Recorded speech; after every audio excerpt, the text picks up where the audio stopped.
अस्सलाम वालेकुम गाइस। उम्मीद करता हूँ आप लोग खैरियत से हैं, खुश हैं और आपकी ज़िंदगी ज़बरदस्त गुजर रही है। तो आज आपको अटेंशन करने का मकसद ये है, एक तो सबसे पहले आप दुआ करें कि अल्लाह ताला मुझे, मेरी फैमिली को, हम सबको सेहत दे, ज़िंदगी दे, कामयाबी दे। दूसरी चीज़ ये है कि जब भी आप मेरी ऑडियोज़ को सुना करें तो इनको कम से कम कोशिश किया करें, शेयर कर सकें। और इसके साथ साथ जो सबसे इम्पॉर्टेंट है वो है आपका लाइक। एक तो व्यूज़ दिन ब दिन कम हो रहे हैं, उसके साथ साथ ये जो लाइक्स हैं ये दिन ब दिन कम होते चले जा रहे हैं। अब मुझे नहीं पता इसके पीछे क्या रीज़न है, लेकिन मुझे इतना पता है कि आप लोग मुझे मोहब्बत करते हैं, मुझे सपोर्ट करते हैं और इंशाल्लाह जब भी मैं रिक्वेस्ट करूँगा इसी तरह आप मुझे सपोर्ट करते रहेंगे। तो अगर आपने अब तक इसको लाइक नहीं किया, पहले इसको लाइक कर दें और इसके बाद हम लोग चलते हैं आज की स्टोरीज की तरफ।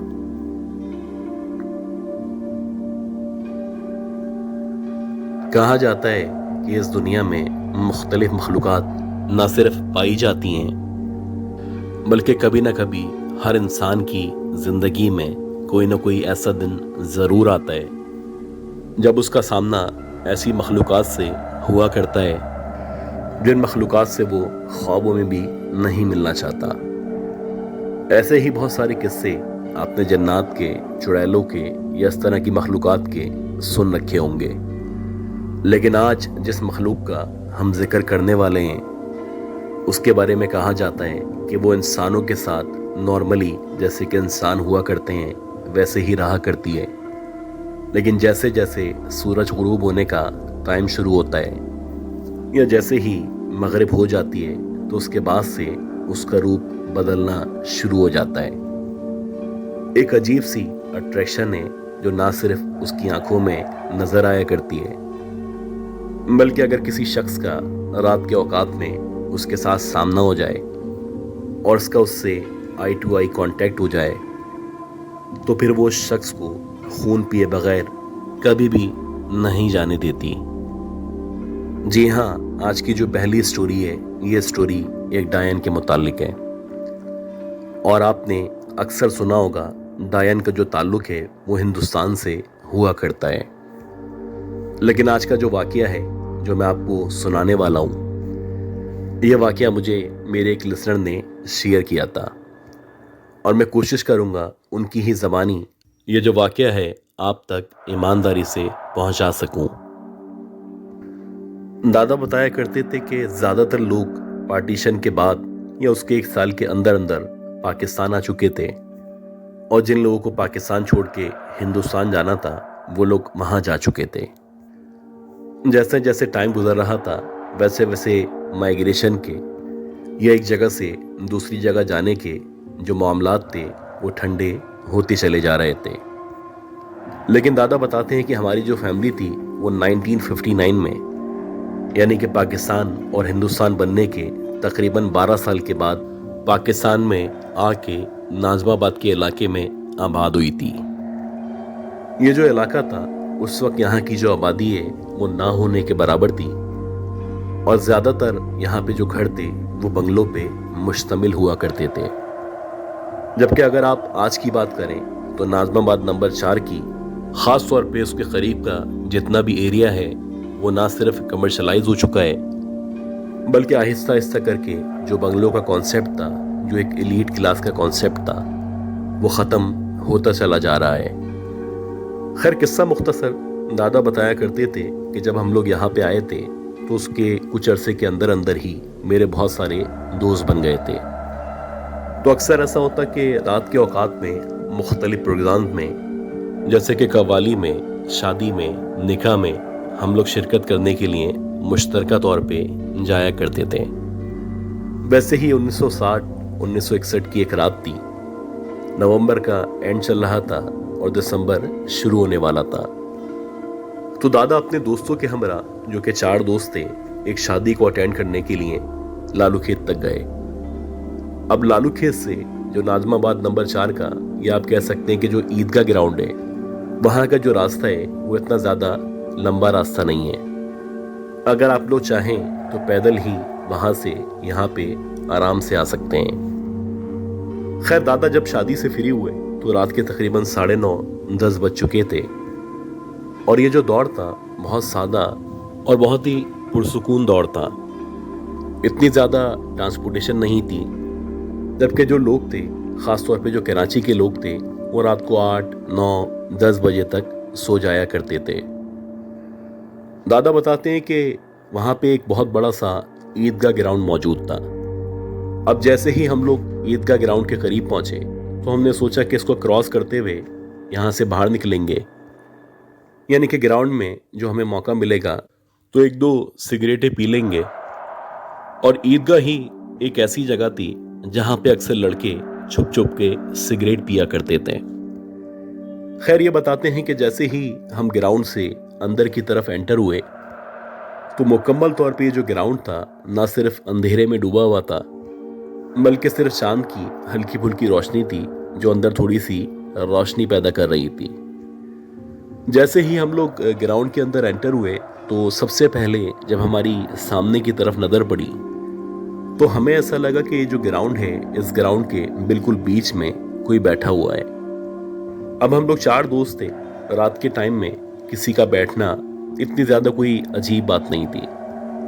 खैर, हम लोग बातें करते हुए, कहकहे लगाते हुए जैसे जैसे आगे बढ़ रहे थे तो हमने देखा कि बीच में जो भी बैठा हुआ है वो शायद कोई औरत थे,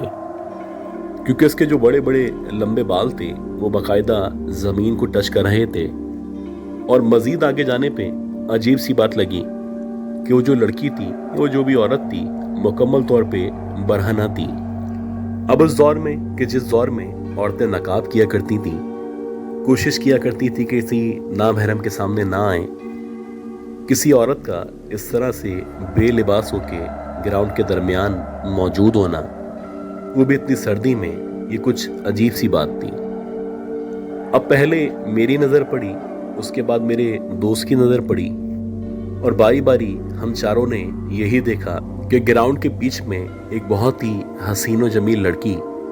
जिसके बहुत ही लंबे घने बाल हैं, जो कि बहुत ही गोरी चिट्टी है, और उसका जो जिस्म है या उसके जिस्म के जो खद खाल हैं वो किसी भी तरह इंसान को उसके सहर में मुब्तला करने के लिए काफ़ी हैं। अब हम लोग एक दूसरे को देख रहे थे। एक अजीब कन्फ्यूजन थी कि बिला आखिर ये जो सकूत है वो कौन तोड़ेगा। जाहिर सी बातें, हम लोग दोस्त तो थे, लेकिन फिर भी उस दौर के हिसाब से एक लिहाज था, एक अदब था और एक लिमिट थी। तो हम चारों में जो एक दोस्त था वो थोड़ा सा बेतकल्लुफ़ हुआ और कहने लगा, यार ज़रा इसके पास चलते हैं, हो सकता है हमारा भी काम बन जाए और हम भी इसकी मदद कर सकें। अब जैसे ही उसने इशारा दिया तो जाहिर सी बातें, जवान थे, हम भी खूबसूरत थे, तो हमने भी सोचा कि बहती गंगा में हाथ धो लेते हैं। अब जैसे ही हम उसके बिल्कुल सामने, यानी उससे 3 या 4 फीट के फासले पे आके खड़े हुए तो उसके चेहरे पे इस कदर सादगी, इस कदर मासूमियत मौजूद थी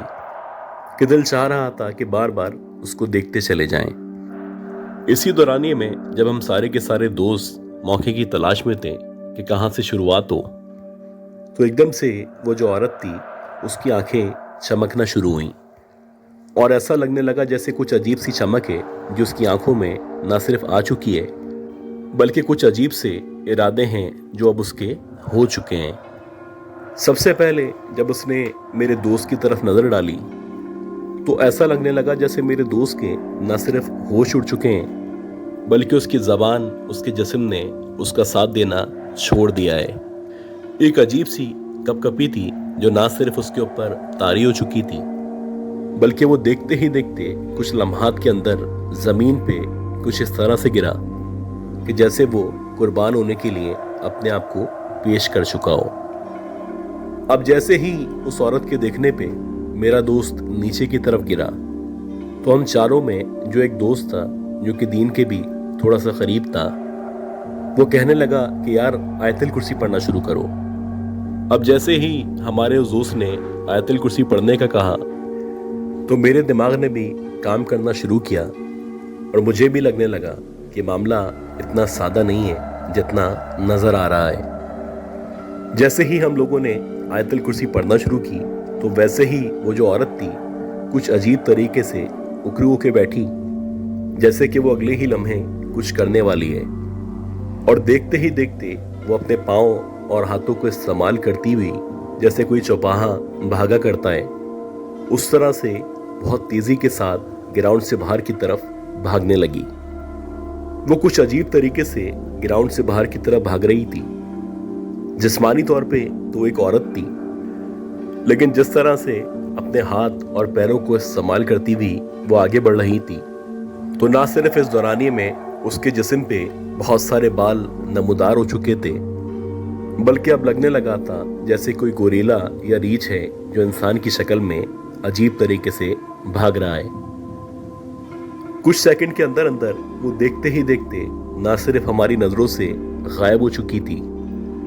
बल्कि अब हमें एहसास हो चुका था कि हम कितनी बड़ी गलती करने जा रहे थे। खैर, जैसे तैसे हम तीनों ने मिलके अपने उस दोस्त को जमीन से उठाया, जो ना सिर्फ नीचे गिरा हुआ था, बल्कि ऐसा लग रहा था कि अब भी वो सख्ती किसी हालत में मौजूद है। जैसे तैसे खींचते खांचते जब हम लोग उसको लेके घर पहुंचे, तो हमें तो बुखार हुआ ही था, लेकिन हमारा वो जो दोस्त जिसका उसके साथ आई टू आई कांटेक्ट हुआ था, उसको देख के लग रहा था कि अब उसका बचना तकरीबन नामुमकिन है। खैर, घर वालों को जब हमने सारा का सारा वाकया बताया, तो हमारी गली में ही एक हाजी साहब रहा करते थे, जो कि आमतौर पे दम दुरूद भी किया करते थे। उन्होंने हम दोस्तों को जब देखा तो हम चारों पे दम दुरूद किया, और ख़ास तौर पे हमारा जो दोस्त था जिसका उस औरत से आई टू आई कांटेक्ट हुआ था, उसके ऊपर 41 दिन तक पढ़ाई की गई। तब कहीं जाके उसकी जो हालत थी वो नॉर्मल हुई, और इन 41 दिनों में उसको मुतादिद बार ये महसूस हुआ जैसे कि उसके बेड के करीब या उसके पलंग के करीब रात के औकात में वो जो डायन है वो आके बरहना हालत में खड़ी हो जाती है।